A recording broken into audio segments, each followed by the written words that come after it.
Hello friends, তোমরা সবাই কেমন আছো? আশা করি সবাই খুব ভালো আছো। আমিও খুব ভালো আছি।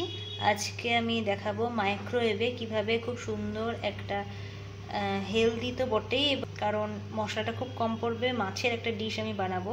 তো এর জন্য প্রথমে আমি একটা মাইক্রোওয়েভে সেফ প্লেট নিয়ে নিয়েছি। তোমরা দেখতে পাচ্ছ আমি এখানে কাচের প্লেট ইউজ করছি, প্লাস্টিকের ইউজ করব না। এবং এর মধ্যে আমি 1 চামচ মতো আদা বাটা আর রসুন বাটা আর লঙ্কা বাটা সব কিছু একসাথে ফেটিয়ে মিক্সিতে বেটে নিয়ে যে 1 চামচ হবে সেটা আমি নিয়েছি। এই প্লেটের মধ্যে আমি আগে সেই মশলাটা নিয়ে নিচ্ছি।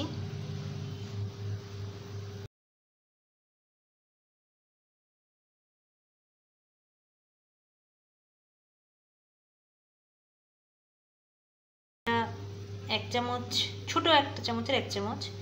তা আমি এখানে যেহেতু 1 পিস মাছের করে দেখাচ্ছি তাই জন্য আর একটু নিয়ে নিলাম।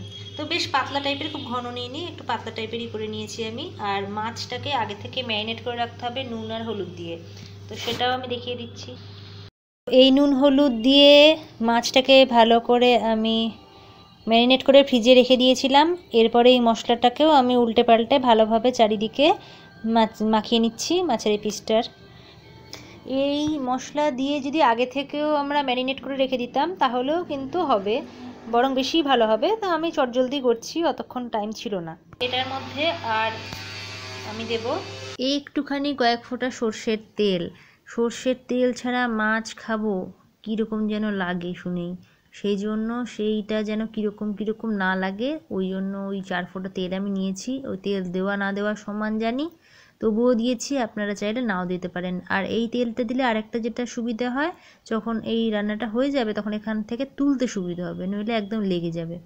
আর এই যে জল জল ব্যাপারটা একটু দেখতে পাচ্ছেন, এরকমই রাখছি কারণ মাইক্রোওভেনে দেওয়ার পরে না অনেকটা টেনে যায়, তাই জন্য জলীয় ভাবটা বর্তমান যাতে থাকে তাই জন্য ওই জলটা রাখলাম। আর আমি এর সাথে দেবো বেশ কয়েক ফোঁটা, ধরো প্রায় হাফ চামচের মতো লেবুর রস। হাফ চামচ লেবুর রস দিচ্ছি, পরে আর একবার দেবো, সেটা কিভাবে দিচ্ছি সেটাও দেখিয়ে দেবো। তো চলো এবার তাহলে এটাকে আমি মাইক্রোওভেনে দিয়ে তারপরে কতক্ষণ কি করছি সেটাও দেখাচ্ছি। আমি এবার এটা এরকম নিচেই রেখে দিলাম, র্যাক ব্যবহার করছি না। আর মাইক্রোওভেনটা এবার চালাবো, জাস্ট ওই যা যা দিয়েছিলাম সেটা দিয়ে রেখে দিয়েছি। নুন হলুদ আগেই দিয়েছি, তো নুনটা পরে আবার যদি মনে হয় যে না বেশি লাগবে আপনাদের লেবু দেওয়ার জন্য, তাহলে আপনারা সেটা তারপরে সেটা ইউজ করবেন। তা আমি এখন এটাকে অন করে নিলাম। এবার গ্রিল মোডে আমি 30 মিনিটের জন্য এটাকে রাখবো, আর মধ্যেখানে 15 মিনিট পরে একবার এটাকে পাল্টে দেবো। যেহেতু আমি র্যাক ব্যবহার করিনি তাই আমাকে একবার উল্টে দিতে হবে।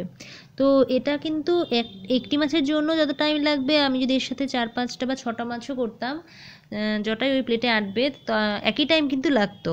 তো এখানে যদি আমি র্যাকটা ব্যবহার করতাম, প্রথম কথা র্যাক ব্যবহার করলে র্যাকটার দফা রফা হয়ে যায় আর কি, ওটা ক্লিন করতে খুব ঝামেলা হয়। কিন্তু একটা টেক্সচার, বেশ সুন্দর একটা দাগ দাগ যে একটা আসে মাছের মধ্যে, তো সেই জিনিসটা আসতো, সেটা আসবে না। তো আমি খুব সিম্পলভাবে করছি, একদম পারফেক্ট যে গ্রিল যেভাবে করতে হয় সেভাবেই যে করতে হবে এমনটা কোনো ব্যাপার না। যেভাবে আপনার সুবিধে বা যেভাবে খেলে সেটা হেলদি একটা প্রসেসে খাওয়া যায় সেটাই বড় কথা। তো গ্রিল আপনারা অনেকেই হয়তো করতে জানেন, কিন্তু এটা আমি একটা সহজ সরল পদ্ধতি দেখালাম। এখানে দেখুন 1 আর 2 দুটো অপশান রয়েছে গ্রিলের। তো এখানে 1 হচ্ছে হাই স্পিড আর 2 হচ্ছে লো স্পিড।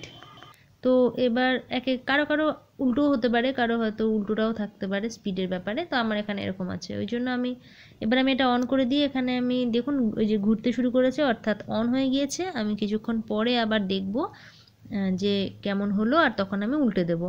উল্টে দেওয়ার ভিডিওটা আমি আর শেয়ার করিনি, একেবারে যখন এবার মাছের পিসটা বের করব তখনই দেখাবো যে কেমন হলো। তো এখন টাইমারে দেখা যাচ্ছে যে টাইমটা প্রায় শেষ হয়েছে, তো টাইমার এখনই শেষ হয়ে যাবে, তখন আবার দেখাচ্ছি। এবার হয়ে গেছে টাইম আপ। এবার দেখুন আমি এটা বের করে নিচ্ছি। এখানে দেখে বোঝা যাচ্ছে যে মাছটা একেবারেই হয়ে গিয়েছে, কারণ অনেকটা সফট লাগছে দেখতে। এরপরে আর অল্প কয়েকটি প্রসেস রয়েছে, তারপরে রেডি টু সার্ভ হয়ে যাবে। তো এখন এটা বের করে নিচ্ছি। আমি প্রায় 3-4 মিনিট অপেক্ষা করেছিলাম টাইম আপ হয়ে যাওয়ার পরেও, যাতে আমি গ্লাভস ছাড়াই এটা ধরতে পারি। তো আপনারা রিস্ক নেবেন না, গ্লাভস পরেই এটা বের করবেন। আর তো আমি একটু চামচ দিয়ে দেখলাম চেপে চেপে যে কতটা নরম হয়ে গেছে। ভীষণ নরম হয়ে যায় এই সময়টা। আমি আরও একটু লেবুর রস এর মধ্যে দিয়ে দেবো। আর আপনার ইচ্ছেগুলোর উপর একটু চাট মশলা দিয়েও খেতে পারেন। অ্যাকচুয়ালি মাছ যদি খেতে হয় এভাবে খেলেই সবচেয়ে ভালো হয়, কারণ এভাবে খেলে জিনিসটার প্রোটিনটা বর্তমান থাকে। তো আমি এর উপর দিয়ে ভালো করে লাগিয়ে নিলাম আর একবার। তো আপনারা এইভাবে ট্রাই করবেন, একটু বিট লবণ আর একটু গোলমরিচের গুঁড়ো দিয়ে খেয়ে দেখবেন। জিনিসটা খেতে খুবই টেস্টি হয়, মুখে জল চলে আসে। তো আমিও এবার এর মধ্যে একটুখানি বিট লবণ আর গোলমরিচের গুঁড়ো ছিটিয়ে দিচ্ছি। দেখুন দেখতেও কতটা ইয়ামি হয়েছে। তো এর মধ্যে লেবু গেছে, আদা রসুন পেস্ট গেছে, আর গোলমরিচ দিলাম। গোলমরিচটা আমি খাওয়ার সময় আরও একটু অ্যাড করব। আর লেবুর রস, লবণ, গোলমরিচ সব কিছু দিয়ে এত সুন্দর একটা টেস্ট এটা এসে যাবে। আপনারা একবার অন্তত ট্রাই করবেন। আমি এভাবেই গ্রিলড ফিশ এভাবেই খাই। আর তেলটা খুব কম গেছে বলে এটা এতটা হেলদি হয়ে গিয়েছে। তো আপনারা ইচ্ছা একটু বেশি তেলও ব্যবহার করতে পারেন, আবার একদমই যদি চান যে ব্যবহার করবেন না তাহলেও করতে পারেন। আর যেগুলো মধ্যেখানে যে টিপসগুলো দিয়েছি সেই টিপসগুলো ফলো করবেন অবশ্যই।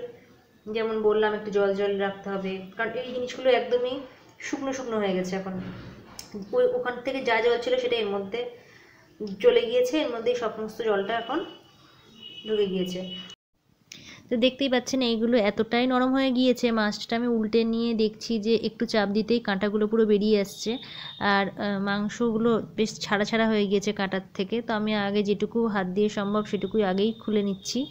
তো এবার আপনারা বুঝে নিতে পারছেন নিশ্চয়ই যে কতটা নরম হলে এইভাবে কাঁটা ছেড়ে যায়, আঙুলও ডুবে যাচ্ছে, খুব নরম হয়ে গিয়েছে মাছটা। আপনারা একবার ট্রাই করে দেখবেন। এইভাবে খেলে মাছের যে পুষ্টিকর যে গুণাগুণ সেটা বর্তমান থাকে। আমরা তেলে ভেজে পুরো একদম মাছের যে গুণাগুণ, যে ভালো যে গুণগুলো সেগুলো পুরোটাই প্রথমেই আমরা ভেজে নিয়ে তার পিন্ডি চটকে দিই। তো সেটা করবেন না, এভাবে খাওয়ার চেষ্টা করুন। তেলটা যতটা সম্ভব অ্যাভয়েড করাই ভালো, সে সর্ষের তেল হোক আর যে কোনোই তেল হোক, তেল ইজ তেল।